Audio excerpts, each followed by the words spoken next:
Le damos buenas noches a todos los asistentes. Gracias por su puntual asistencia.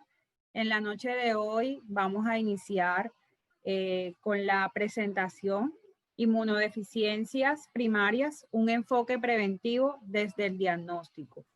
En la noche de hoy nos acompaña como ponente la doctora Jaisel Luz Castilla Rodríguez.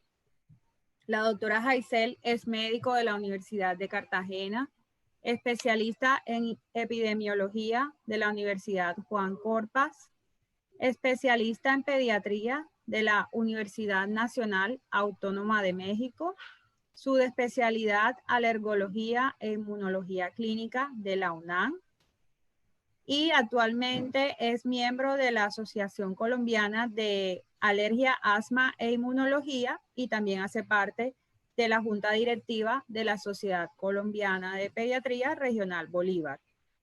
Le damos las buenas noches a la doctora Jaisel y les recuerdo a todos los asistentes que desde que empiece la presentación pueden empezar a hacer sus preguntas a través de la sección de preguntas y respuestas o a través del chat. Buenas noches, doctora Jaisel. Buenas noches a todos. Siempre es un gusto compartir con amigos y colegas. Bueno, para empezar, mientras comienzo, pues quería comentarles que el día de hoy hay una doctora que está trabajando sobre la vacuna de COVID que tiene un nombre parecido a mí, pero no soy yo. Se llama Giselle Castillo y y me ha dado mucha risa porque me han llamado hasta de RCN, quieren hacerme entrevista, pero bueno, si ustedes llegan a saber, pues no es la misma persona, ya quisiera, pero no soy yo. Vamos a ver en qué termina toda esta situación, ojalá que así sea para el bien de todos. La charla quiero darle un enfoque clínico. ¿Me están escuchando bien? Sí, señora, sí se le está escuchando perfecto. Ok. La idea de esta charla es hacer un enfoque clínico para que desde nuestra consulta, desde nuestra atención, empecemos a sospechar un poquito más acerca de las inmunodeficiencias primarias. Primero, pues quiero agradecer al Laboratorio Takeda por el apoyo a estos espacios académicos, mi charla de conflicto de intereses. El objetivo para mí de esta charla es estimular la descripción y la detección de los errores de la inmunidad, que se conozcan las principales características y datos de alarma que tenemos que tener en cuenta para su diagnóstico y lo más importante es reconocer una inmunodeficiencia grave, dado que es una urgencia y tiene que ser atendida en forma inmediata. Para hablar de las inmunodeficiencias primarias, primero es importante hablar del sistema inmune, dado que este nos ayuda a reconocer lo propio de lo extraño y una vez reconocido lo propio, poder tolerarlo. Entonces, desde fines funcionales y académicos, se ha dividido los órganos del sistema inmune en órganos primarios y en órganos secundarios. En los órganos primarios tenemos la médula ósea, donde se lleva a cabo la hematopoiesis. Sabemos que esto tiene un proceso de transición que en la etapa fetal inicia, está desde el tercer mes al sexto mes, se realiza en el hígado fetal y se realiza en el vaso. En la médula ósea también los linfocitos B adquieren su proceso de maduración y su selección. En cambio, para los linfocitos T, este proceso de maduración y de selección se realiza en el timo, ¿sí? Sabemos que el timo, cuando un bebé, el tamaño del timo cambia en el transcurso del ser humano. En los niños, en los bebés, en los lactantes, el timo tiene un peso de 30 gramos. Cuando el ser humano está en la tercera edad, el timo alcanza un tamaño de 3 gramos. Esto lo vemos reflejado también en la forma como varía los linfocitos y las células que participan en el sistema inmune. Entonces tenemos que el timo es un órgano lobulado que tiene una corteza en donde hay mayor presencia de linfocitos T. En la médula hay también presencia de linfocitos T, pero en menor proporción, y estos espacios se entrelazan, se relacionan por medio de células epiteliales, células dendríticas y macrófagos. En los órganos linfoides secundarios es donde se da la presentación del antígeno con los linfocitos. Aquí hacen parte los ganglios, que tienen una forma de frijol. Los ganglios tienen 3 compartimentos en la corteza. Están más acentuados los linfocitos B y los macrófagos.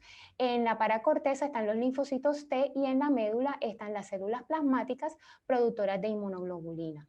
Aquí también hace parte el tejido linfoide asociado a mucosas, que se puede encontrar tejido linfoide a nivel gastrointestinal, a nivel respiratorio, también a nivel urinario.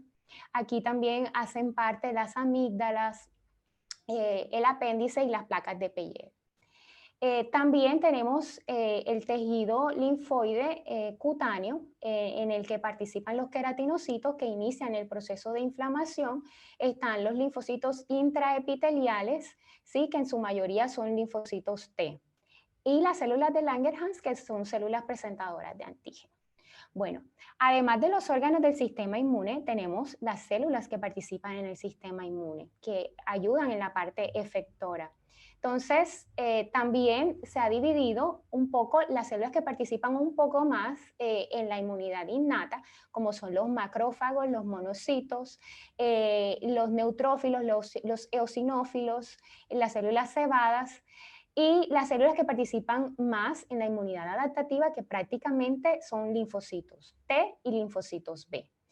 Esto para fines didácticos, porque sabemos que para que se dé una respuesta adaptativa, tiene que haber iniciado una adecuada respuesta inmune innata para que se pueda montar bien una respuesta adaptativa. Y para que las células lleguen a donde tienen que llegar estas células y para su producción, se necesita la participación de los linfocitos T, dado que estos producen interleucinas que van a estimular la producción y la maduración de estas células.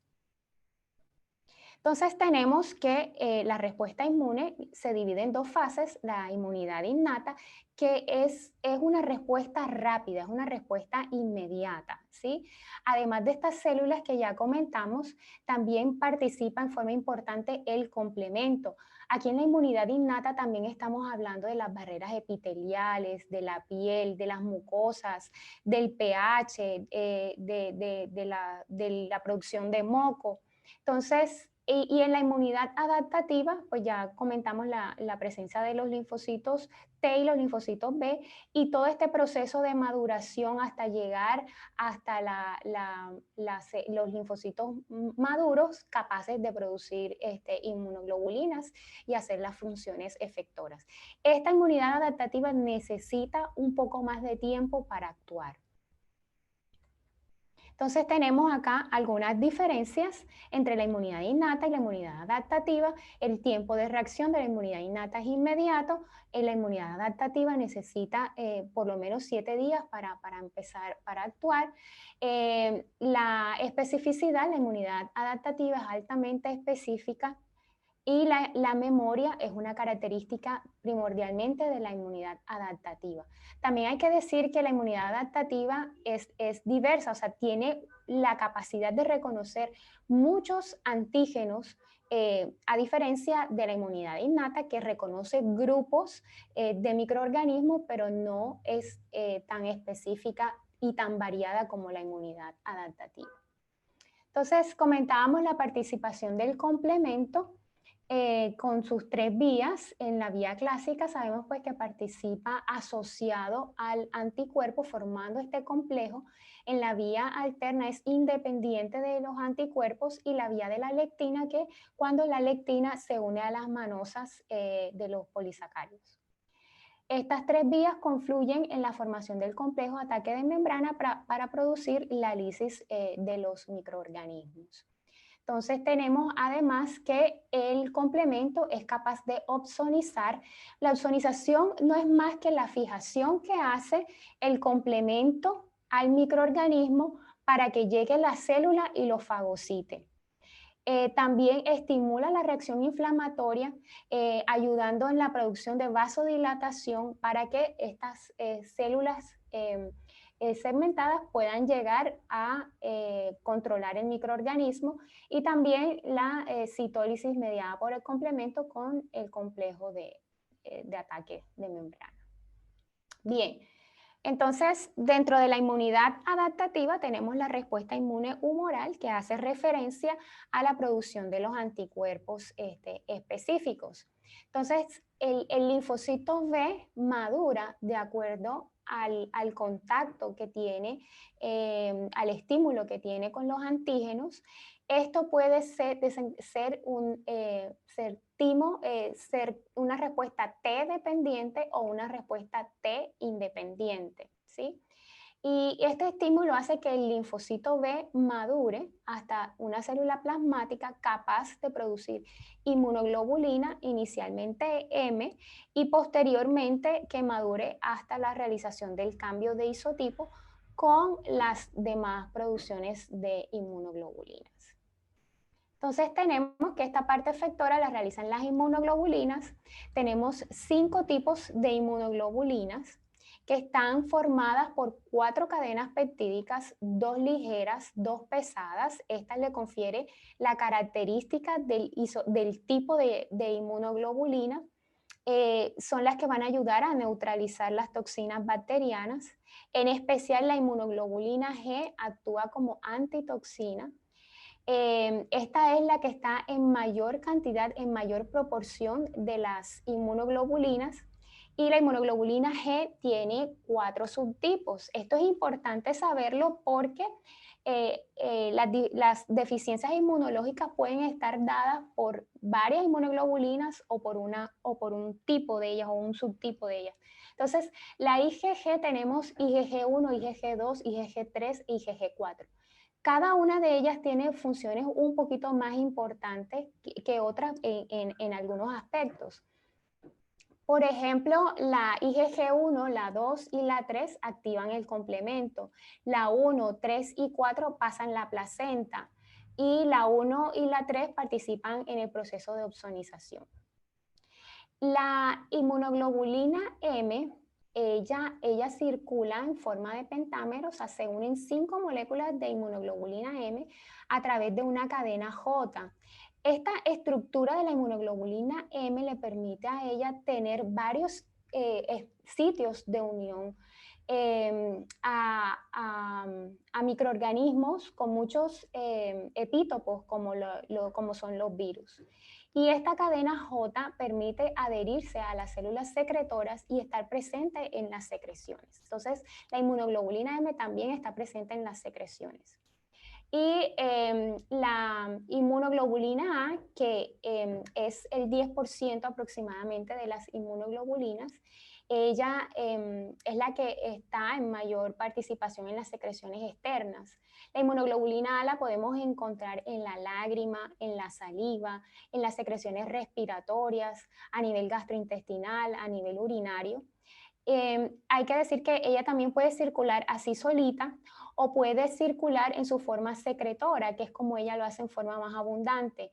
Cuando es en forma secretora se unen 2 moléculas de inmunoglobulina A, también a través de una cadena J y un componente secretor, pues que le da una especial función a nivel gastrointestinal, como la protección para salmonela, y a nivel respiratorio también. Y tenemos la inmunoglobulina E, que sabemos que media funciones de hipersensibilidad inmediata, que también tiene una acción y una importante función para la defensa de parásitos. Y la inmunoglobulina D, que también está en menor proporción y que junto con la inmunoglobulina A son las que primero están presentes en el linfocito B durante el proceso de la maduración de esto. Entonces tenemos el comportamiento fisiológico de las inmunoglobulinas. Sabemos que la inmunoglobulina G es la que pasa a través de la placenta. Esto lo realiza en el tercer trimestre del embarazo. Por lo tanto, un bebé a término, pues cuando nace, tiene los niveles de IgG que le proporciona la madre. Posteriormente, estos niveles maternos bajan y el niño empieza a producir sus inmunoglobulinas. Hay que decir que la primera inmunoglobulina que el niño empieza a producir es la inmunoglobulina M. Entonces, esta parte aquí es importante porque esto justifica muchísimo más la lactancia materna, ¿no? Porque vemos que la producción de la IgA empieza a tener un nivel adecuado a partir del primer año de vida. Entonces, aquí tenemos las funciones de los anticuerpos, ayuda a activar el complemento también, ayuda en el proceso de la fagocitosis, ¿sí? En asociación con el complemento, pero también ayuda en la fagocitosis haciendo opsonización y para que las células segmentadas, los macrófagos, hagan la fagocitosis, ¿no? Hace la marcación del microorganismo, en la porción del anticuerpo, se une al receptor FC del fagocito y enseguida entonces viene el proceso de la fagocitosis. También estimula la citotoxicidad, haciendo pues que el linfocito TNK ejerza la citotoxicidad por medio de la unión a la fracción de la inmunoglobulina. Bien, otra función que ya habíamos comentado en parte es la transcitosis, que no es más que el paso de la inmunoglobulina a través de las mucosas. La inmunoglobulina G lo hace el paso transplacentario y pues vemos que la inmunoglobulina A está presente en las distintas secreciones. Bien. Entonces, cuando pensamos en una inmunodeficiencia, entonces pensar, ¿la inmunodeficiencia es primaria o es secundaria? ¿Sí? Inicialmente esta es una clasificación, es la primera clasificación que tenemos que hacer, si la inmunodeficiencia es primaria o secundaria. Entonces, vamos con las inmunodeficiencias primarias. Las inmunodeficiencias primarias son un grupo heterogéneo de desórdenes del sistema inmunológico, que se caracteriza porque hay disminución, ya sea cuantitativa o funcional, de uno o más de sus componentes, y que esto se puede asociar a alergia, cáncer, autoinmunidad o disregulación inmunológica. Estos defectos genéticos por lo general son mutaciones monogénicas, aunque hay otros artículos que también comentan una misma patología, un mismo síndrome con varias alteraciones genéticas. Y esto puede ser por pérdida o ganancia de la función de la proteína que se está codificando. Puede ser dominantes, pueden ser recesivos, pueden ser ligados al X. Bueno, comentando un poquito de la historia, pues tenemos pues que la primera inmunodeficiencia descrita que hay fue en el 1952, precisamente un pediatra militar hizo la descripción, le llamó el caso de un paciente que tenía masculino con múltiples infecciones respiratorias, neumonías, y se trataba de un caso de una agamaglobulinemia. Por eso esta también se le conoce como de Bruton, gracias a él. Luego, en los años 70, se conoció el caso de un paciente David Bette, que se conoce el caso como el niño burbuja, que también posteriormente inspiró la realización de una película, y este paciente Jeffrey, que también fallecieron los dos más o menos a los 12, 14 años de edad, Este caso inspiró pues la realización de una fundación que la hicieron. Y bueno, este también es un documental, una película que se ha hecho en relación a este caso. Y bueno, y lo importante también es que hay fundaciones, Jeffrey Moen, por ejemplo, que estimulan el diagnóstico y el conocimiento de estas patologías que se llaman raras, pero que cada vez son menos raras. Tenemos que la prevalencia ha ido en aumento. Actualmente está en 1 por 1000 a por 5000. Y hay un factor de riesgo que siempre hay que tener en cuenta, es la consanguinidad. Se han descrito una mayor proporción en hombres que en mujeres, y estas patologías tienen una mortalidad del 10%. En la realidad, hay descritas 404 enfermedades y se han descrito 430 defectos genéticos asociados a estas enfermedades inmunológicas, aunque sabemos que tenemos aproximadamente 2000 genes relacionados con la respuesta inmunológica. Hasta el momento se han podido asociar 430 defectos genéticos asociados. Y a pesar de que estos sean divididos por grupos, no existe una homogeneidad en cada grupo de deficiencias. Existe en Latinoamérica, para la Sociedad Latinoamericana de Inmunodeficiencias, en la que se está llevando a cabo el registro de las inmunodeficiencias primarias. Actualmente, a corte de 31 de octubre, en Latinoamérica tenemos 8.424 casos, de los cuales 1.101 se han descrito en Colombia. Se han registrado en Colombia. Entonces, aquí, comparativamente, en relación a los distintos países de Latinoamérica, tenemos que Colombia tiene más o menos la misma proporción, la misma cantidad de habitantes que Argentina. Sin embargo, pues Argentina está duplicando la cantidad de casos reportados. Pero en realidad, pues a nivel mundial hay un subregistro de las inmunodeficiencias primarias. Se cree que la prevalencia es mucho mayor de lo que se registra. Por ejemplo, Brasil, que tiene una población 5 veces más grande que la de Colombia, sí están registrando más casos, pero no los que deberían registrar.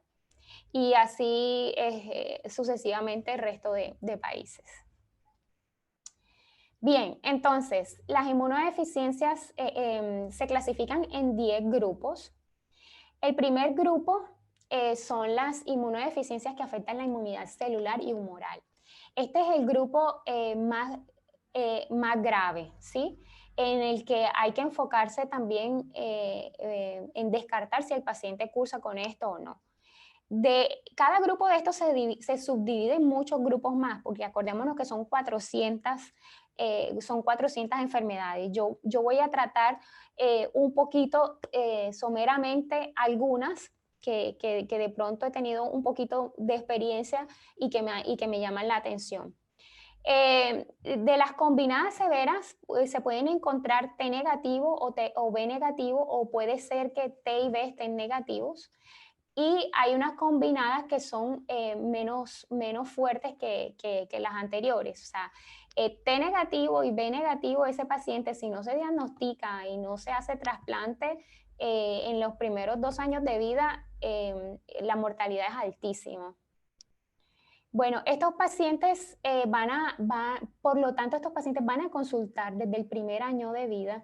El motivo son diarrea crónica, falla en el crecimiento, neumonías recurrentes, manifestaciones cutáneas, lesiones en la piel y en mucosas, y alteraciones neurológicas. Estos pacientes también pueden cursar con convulsiones. Llama la atención que las infecciones son por gérmenes oportunistas, por cándida, pneumocystis, citomegalovirus. Existen las inmunodeficiencias asociadas a síndromes característicos. Aquí quiero destacar el síndrome de Wiskott-Aldrich, que se da por mutación en el gen WAS. y estos pacientes cursan con plaquetas disminuidas en cantidad y en tamaño. Las plaquetas son menores de 70.000 y el volumen y el tamaño de la plaqueta es pequeño. Además, tienen una dermatitis severa. Estos pacientes incluso podrían convulsionar en el nacimiento si nacen por parto vaginal por el sangrado. Tienen petequias, tienen púrpuras y también pueden tener asociado autoinmunidad. Entonces, un paciente que se vea con una dermatitis severa, plaquetas bajas, Wisko-Daldry hasta que no se demuestre lo contrario. También existen dentro del grupo de los defectos del timo con anomalías congénitas adicionales, está el síndrome de DiGeorge. Este síndrome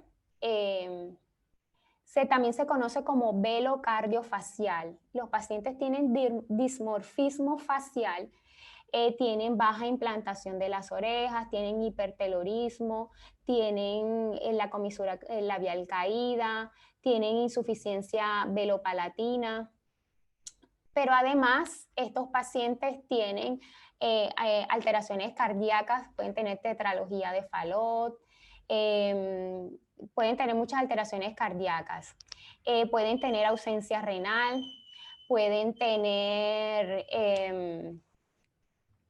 y alteraciones, o sea, obviamente alteración en el timo, y pueden tener un dedo extra, anexo o una costilla adicional también. También la displasia ectodérmica anhidrótica con inmunodeficiencia. Este paciente es local, este paciente lo tengo en estudio. El niño, pues ellos cursan con hipotricosis, hipohidrosis, ¿sí? El paciente tiene poquito cabello y los poquitos que tiene el cabello es muy delgadito, no tienen, casi no tiene cejas. Hipohidrosis, no suda, entonces para regular la temperatura es muy difícil. Y los dientes también son escasos y tienen una forma cónica. Si ustedes ven, la piel es seca, es quebradiza, se ve débil. Estos pacientes, su desarrollo pondoestatural es normal y también pues pueden llegar no tienen deficiencia mental ni nada, o sea, en este sentido. En este paciente, pues yo no, aún está en estudio su inmunodeficiencia porque todavía pues no ha presentado infecciones como tal, sin embargo, pues está en seguimiento. Tenemos las inmunodeficiencias de anticuerpos predominantemente, ¿sí? Aquí está el 60% de las inmunodeficiencias primarias. Aquí de la totalidad de las inmunodeficiencias primarias las vamos a encontrar acá. Entonces, en este grupo es muy heterogéneo. Pueden cursar con deficiencias de las inmunoglobulinas totales, o pueden cursar con una de ellas o parciales. Por ejemplo, si hay deficiencia de todas las inmunoglobulinas y la IgG está por debajo de 250 de 200, y obviamente asociado a la disminución de la IgA, IgM, entonces hay que considerar la agamaglobulinemia, ¿sí? Que de las deficiencias de anticuerpos es la más grave. Cuando existe reducción de por lo menos 2 isotipos, hay que considerar la inmunodeficiencia como un variable, que es más frecuente que la agamaglobulinemia. Y cuando tenemos elevación de la IgM y asociado a la disminución de la IgG y de la IgA, podemos considerar un síndrome de hiper-IgM. O también podemos tener deficiencia de una subclase de inmunoglobulina G también, o de la subclase de la IgA, que estas por lo general cursan asintomáticas, las deficiencias de subclases de IgA. Entonces, estos pacientes con deficiencia de anticuerpos van a cursar con infecciones a nivel respiratoria, van a cursar con otitis media, una otitis persistente a pesar de la colocación de tubos, sinusitis crónica persistente que incluso puede llegar a participar hongos en la sinusitis. Neumonías complicadas, son las neumonías que tienen que de pronto llegarle a colocar un tubo de drenaje o hacerle algún procedimiento quirúrgico, que pueden estar asociadas a bronquiectasias o granulomas. A nivel gastrointestinal también los pacientes cursan con colitis, diarrea crónica, parasitosis, y a nivel también puede estar asociado a autoinmunidad, sobre todo las citopenias, anemia hemolítica y púrpura trombocitopénica.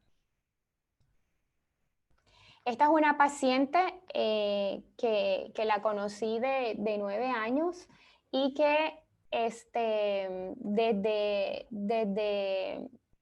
el primer año de vida había iniciado con neumonía, sinusitis, diarreas. Las diarreas cada vez fueron siendo pues más persistentes y más duraderas. Cuando la conocí, la niña estaba a los 9 años alimentada con fórmula de leche de aminoácidos.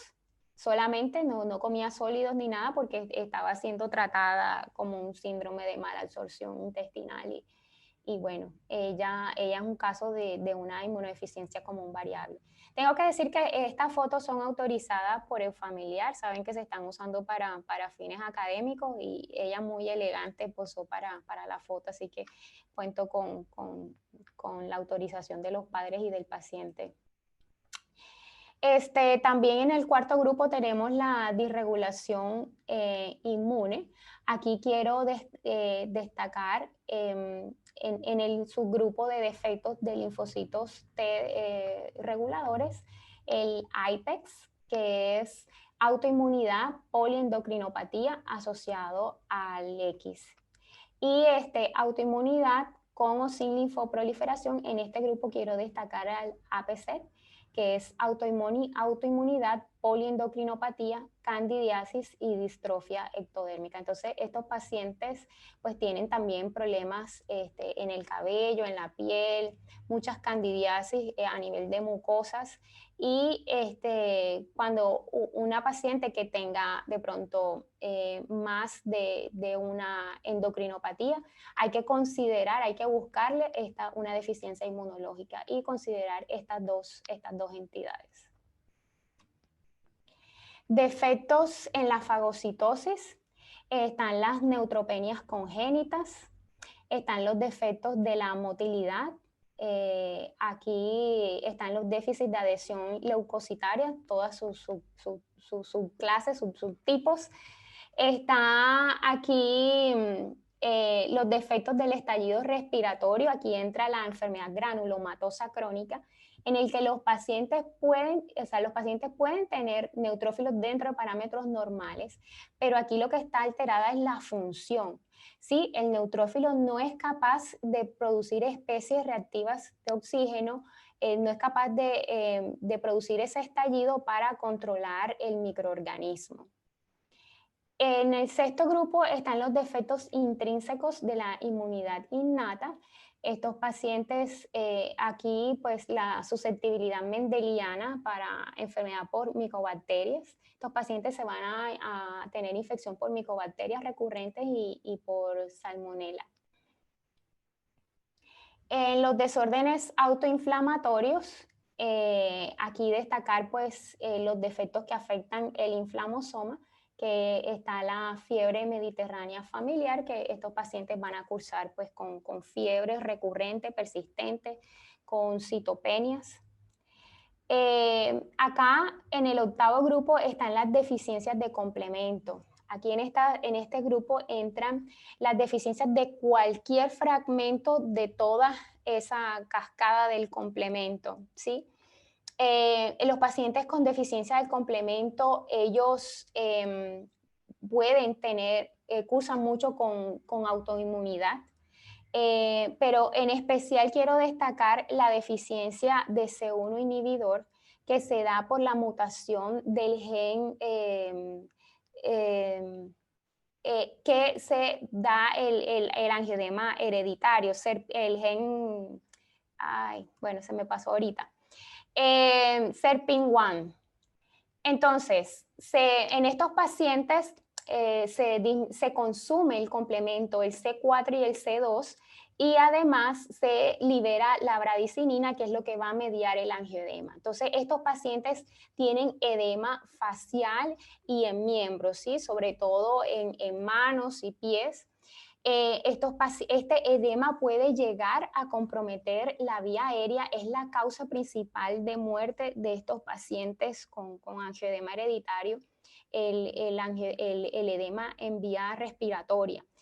Esta paciente tiene 21 años, pero ella empezó con los síntomas a los 15 años. Entonces, en la etapa de la adolescencia, es en el periodo en el que ellos pueden tener con mayor frecuencia síntomas. Sin embargo, el angioedema hereditario se puede presentar en niños más pequeños. Entonces, un edema que de pronto a ustedes les pueda consultar por alergia, un edema que no cede al tratamiento con corticoides, con antihistamínico, sobre todo un edema que no es pruriginoso, que no se asocia con urticaria, aunque en algunos casos se ha asociado el angioedema hereditario con manifestaciones de urticaria.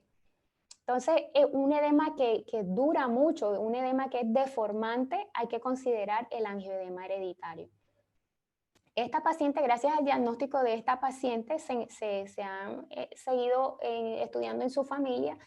Se supo pues que el abuelo había fallecido de esto. Ella decía, doctora, en mi familia a todos nos da la alergia así, la alergia nos da así, y efectivamente no era alergia, se han encontrado varios casos en esta misma familia. Y el abuelo tuvo varios hogares, tiene como 11 o 12 hijos regados aquí en la ciudad. Entonces, posiblemente les pueda llegar estos casos también. En el grupo 9 están las deficiencias asociadas en la insuficiencia de la médula ósea, y en el 10 están las fenocopias de errores innatos de la inmunidad. Aquí está asociado a las mutaciones somáticas, y asociado a anticuerpos, que es el síndrome de Gut, que es el timoma con hipogamaglobulinemia. Y acá este es el síndrome linfoproliferativo autoinmune, en el que los pacientes van a tener adenomegalias, citopenias, y también pueden tener compromiso de serosas. Bien, entonces, ¿cómo sospechar una inmunodeficiencia primaria? Entonces, el principal motivo de consulta de los pacientes es infección, ¿sí? Es una infección que es inusual, que es persistente, que se sale de lo común, es recurrente, es grave, es difícil de tratar, afecta a varios órganos, puede ser una infección profunda en víscera. Llama la atención también de pronto el sitio de la infección, el sitio de la presentación, y de pronto puede estar asociada a autoinmunidad o cáncer. Entonces, aquí los 4 principales grupos de inmunodeficiencias, las inmunodeficiencias combinadas, estas se pueden presentar desde el nacimiento, son infecciones graves. Estos pacientes pueden tener reacciones importantes después de las vacunas. Entonces, cuando en el interrogatorio es importante hacer esa pregunta de cómo ha sido la respuesta a la aplicación de las vacunas, si de pronto ha convulsionado o ha tenido alguna reacción fuerte a la aplicación de las vacunas. Los gérmenes asociados pues, puede estar por bacterias, virus, oportunistas, porque en realidad, como tenemos deficiencia de T y de B, se puede infectar por muchas cosas. Las inmunodeficiencias de anticuerpos, pues los pacientes van a presentar infecciones más que todo respiratorias, digestivas, aunque también pueden tener meningoencefalitis, dado que el tipo de, los gérmenes que infectan son encapsulados, también está el meningococo, neumococo y el hemófilus.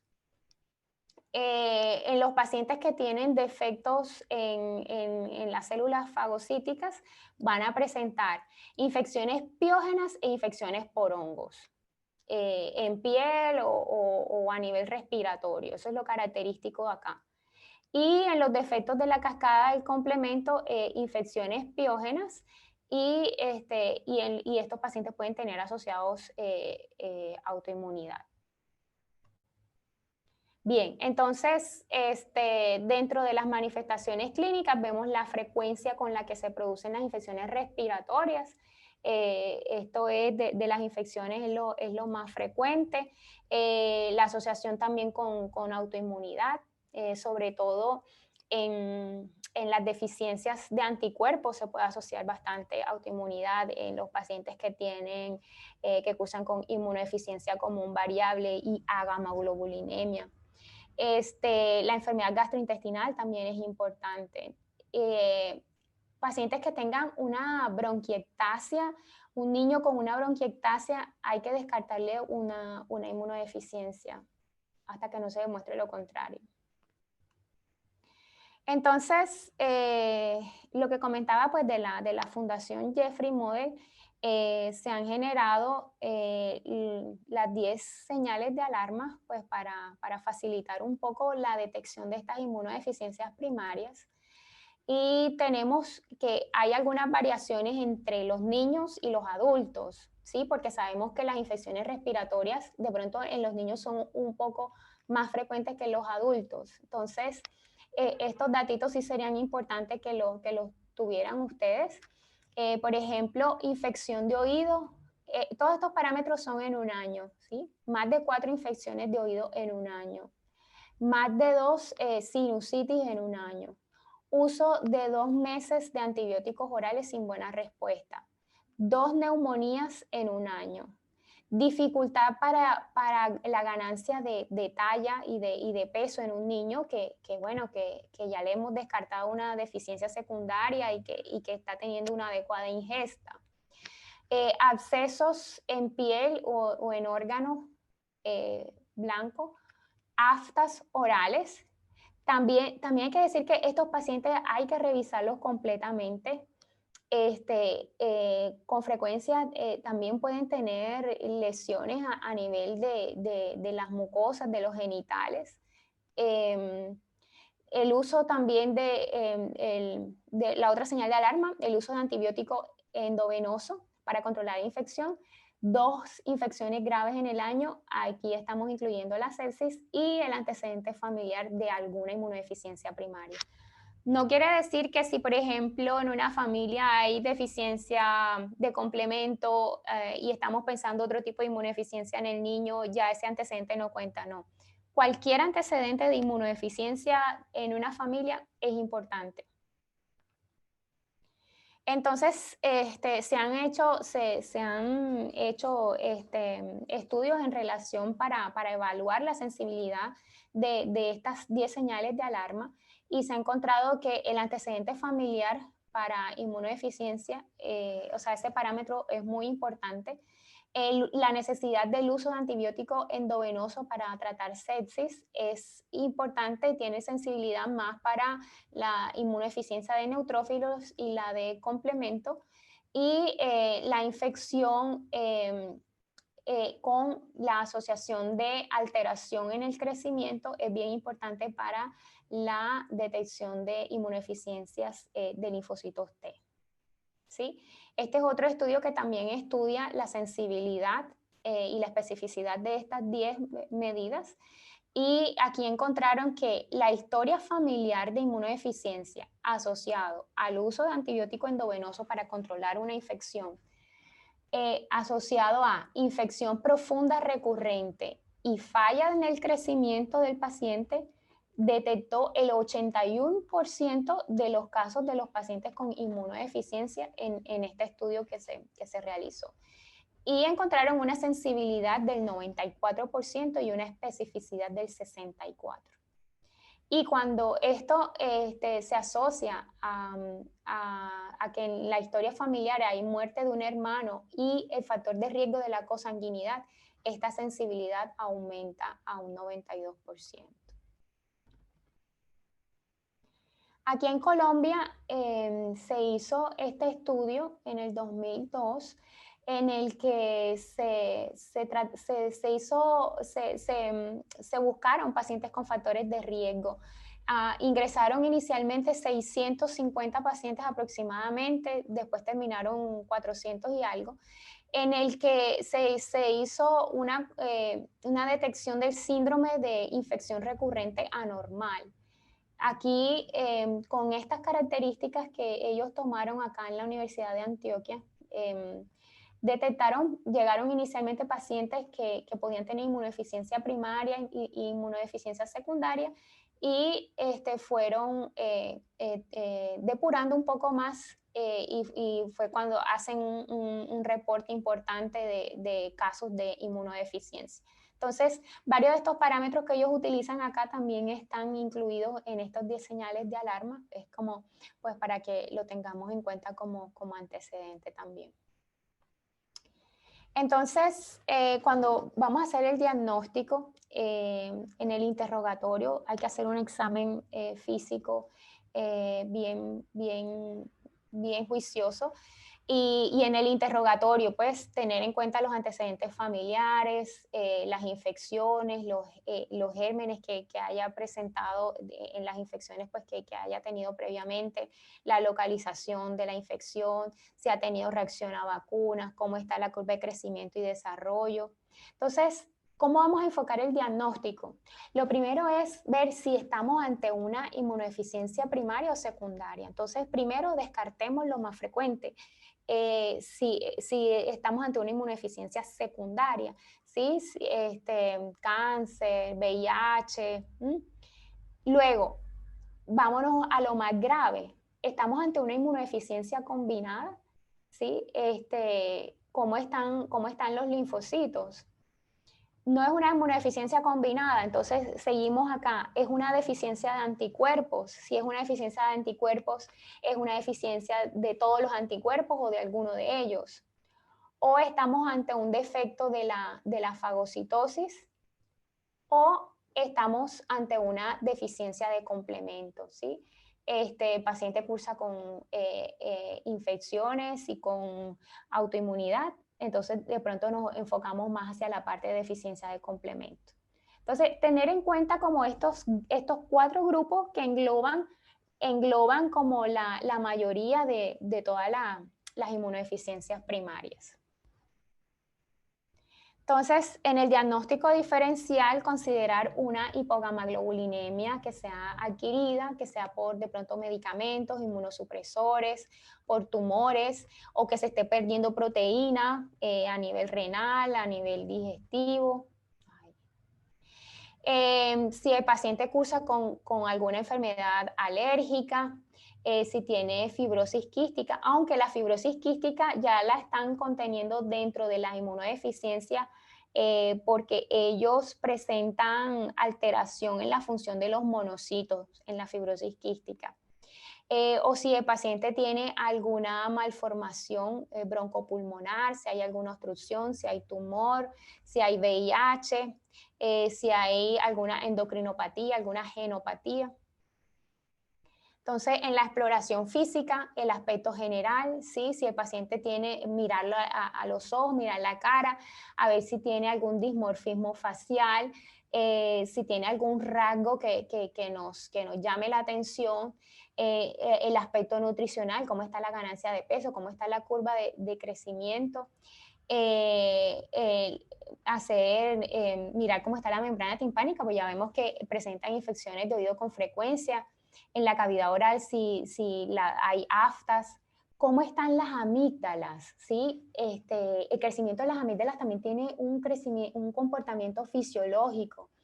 Entonces, un niño que se supone que a los 7 años debe tener un crecimiento importante de las amígdalas y que tenga una infección grave, pero de pronto vemos que no tiene amígdalas, que no tienen los ganglios aumentados de tamaño. Ante una infección grave, pues nos tiene que llamar la atención hacia alguna deficiencia inmunológica, ¿no? Porque en una infección se esperaría que tuviera crecimiento ganglionar.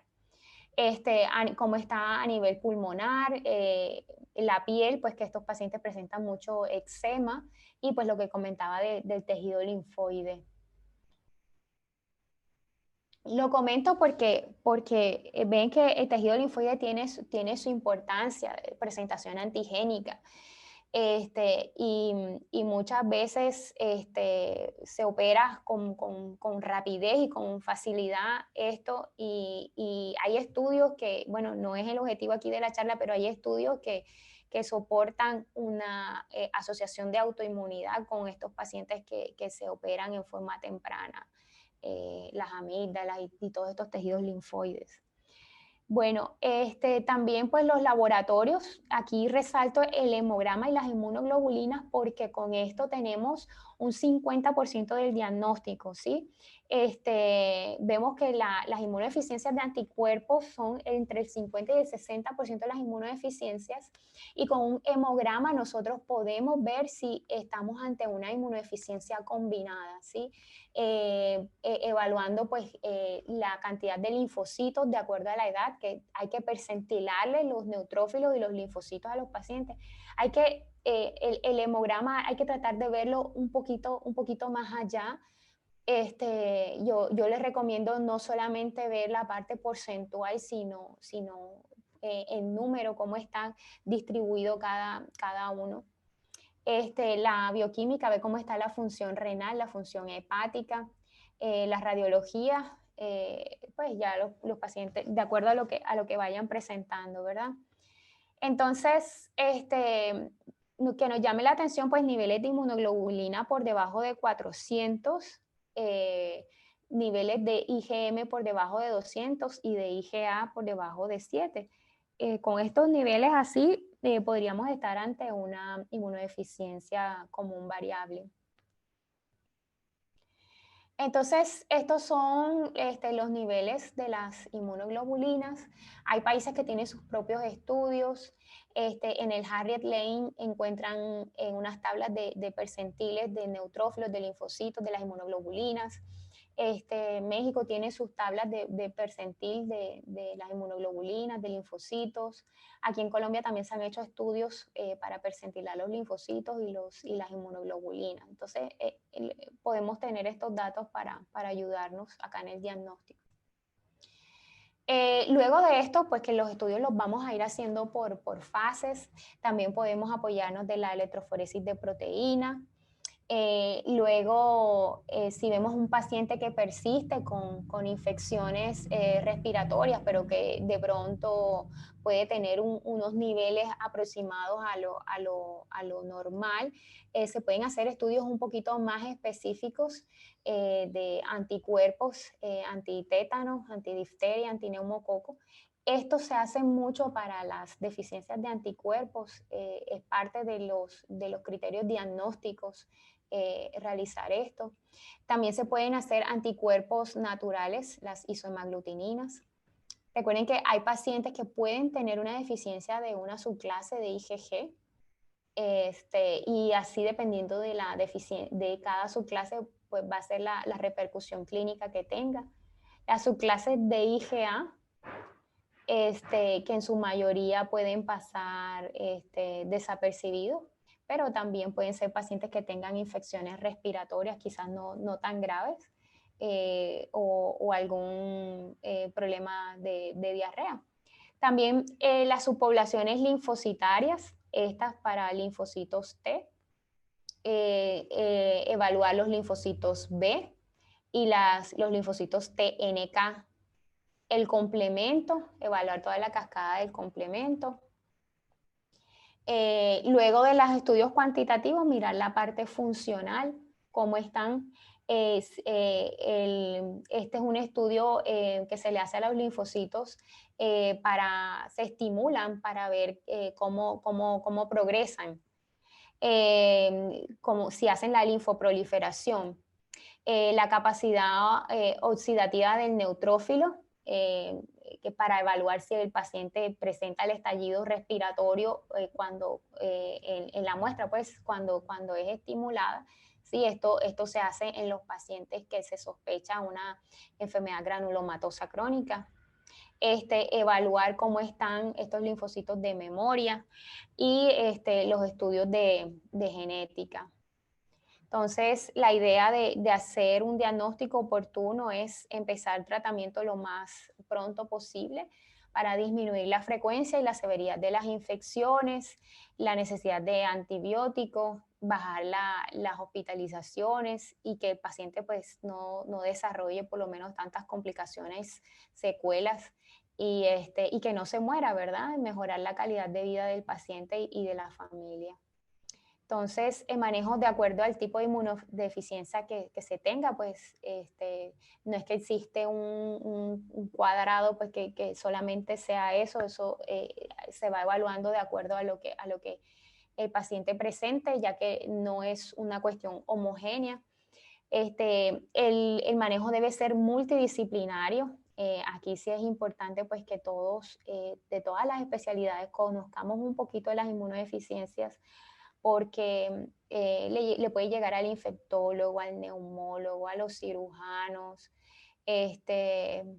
La paciente que yo presenté de angioedema hereditario, ella se embarazó, perdió el bebé, y el complemento también tiene que ver con la implantación placentaria. Entonces, aunque que no tiene que conocer de esto, o sea, todas las especialidades tienen que el gastro, el paciente puede cursar mucho con diarrea, manifestaciones gastrointestinales, genética es un apoyo súper importante y la parte de inmunología básica también. Entonces, es importante informar al familiar los datos de alarma, o sea, un paciente con inmunodeficiencia y con fiebre, corra, porque normalmente estos pacientes pues de pronto no van a hacer una fiebre tan alta, pero hay que moverse rápido cuando estos pacientes tienen fiebre. Entonces, el familiar tiene que estar informado al respecto. Por ejemplo, en los pacientes que tienen edema, angioedema, hay que educar incluso al paciente para que se aplique el medicamento él mismo, porque a veces en urgencia no se conoce del angioedema hereditario y estos pacientes a cada rato que si tiene apéndice y si ya le operaron el apéndice, entonces que una amiga del apéndice y otra vez le abren el abdomen porque presentan dolor abdominal. Y el edema puede incluso comprometer la vía aérea. Entonces el paciente tiene que educarse ahí al respecto. De los cuidados generales, hay que tener, pues tratar de que la piel esté hidratada, porque es una piel seca. La parte de odontología, estos pacientes pueden presentar gingivitis, muchas caries. A nivel gastrointestinal, ellos presentan parasitosis con mucha frecuencia, entonces hay que estarle checando esto. En la parte de las vacunas, pues no administrar vacunas de microorganismos vivos, sobre todo en los pacientes que tienen las inmunodeficiencias graves como las combinadas y la gamaglobulinemia. Y considerar trasplante en estos pacientes. Entonces, la mayoría van a requerir el uso de la inmunoglobulina, que a dosis sustitutiva, que se maneja de 400 a 600 miligramos por kilodosis, y esta, si es endovenosa, se debe administrar cada 3 a 4 semanas. La idea es mantener los niveles mínimos mayores de 500. El uso de antibióticos profilácticos está en interrogante porque hay personas que le apoyan, hay personas que no, de acuerdo al cuadro. Los infectólogos no son muy amigos de usar los profilácticos. Si se usa inmunoglobulina subcutánea, que tenemos subcutánea en el país. De hecho, ahorita hay desabastecimiento de la endovenosa y tenemos más ahorita subcutánea.